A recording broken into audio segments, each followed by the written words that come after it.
के भयो दुध नखाने हो र दुध खाने र दुध खाम के भोक लाग्छ अहिले ए गर्ने के गरेको त्यो दुध खानु पर्छ रे अब मम्मी जान्छ काममा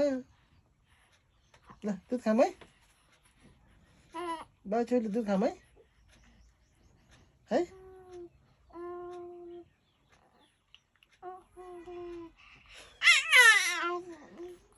नखाने खाम के खाम है भोक लाग्छ छैन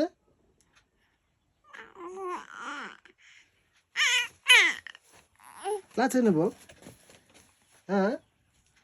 मम्मीले के गरेको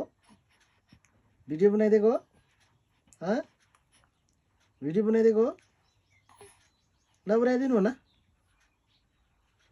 नबनाइदिनु भन न